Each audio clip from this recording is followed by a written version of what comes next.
तुमचं नाव सांगा सर पहिले आम्हाला. मी डॉक्टर प्रदीप जी शाह कोपरगावात मी 50 वर्षाहून प्रॅक्टिस करतोय आणि माझ्या मिसेसला मणक्याचा त्रास होता. तिच्या 2 नसा दाबल्या जात होत्या. त्याच्यासाठी तिला मणक्यामध्ये आम्ही 2-3 वेळा इंजेक्शन दिले. प्लेटलेट लायसेट थेरपी केली बॉम्बेमध्ये. नंतर बरेच ॲलोपॅथीचे बरेच औषधं दिले, इंजेक्शन पण दिले. ओके. तिला फरक पडला नाही. एवढा फरक पडायचा लगेच परत चालू व्हायचं दुखायचं. आता हे जे आम्ही औषधं चालू केले आयुर्वेदिक, ओके, तर त्याच्यानी तिने औषधं चालू केल्यानंतर 2 का 3 दिवसात तिचं पेन गायब झालं एकदम जादू झालं. आणि त्याच्यानंतर 1 महिन्यापासून पेनच नाही. तिला पेनची गोळी कोणची घ्यावी लागली नाही, तिला इंजेक्शन घ्यावं लागलं नाही, काहीच घ्यावं लागलं.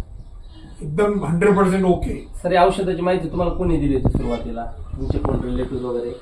एवढेच आमचे हेमंतभाई शाह मॅडम आणि त्यांनी तुम्हाला माहिती त्यांनी माहिती दिली. स्वतःचा घेतलेला रिझल्ट अनुभव त्यांना अनुभव फार चांगला आला. आमचे भाऊच आहेत आणि त्यांनी सांगितलं की बऱ्याच जणांना आम्ही दिले औषधं, सगळ्यांना फायदा. तुम्हाला त्यांच्या माध्यमातून मी मच्छिंद्र कदम मी तुम्हाला कदम साहेब आले, मग त्यांना आम्ही बोलून घेतलं, त्यांनी औषध दिलं. सर याची तुम्ही लॅब टेस्टिंग खात्री केली ना? खात्री केली आम्ही. ओके. म्हणजे मी तिचं बीपी दिवसाआड चेक करायचो. ओके. पायाला स्वेलिंग आहे का बघायचो, ऍसिडिटी झालेली तिला. ओके. आणि तिची आता 4 दिवसावरून शुगर चेक केली. यस. ती पहिले आधी जी होती त्याच्यापेक्षा कमी शुगर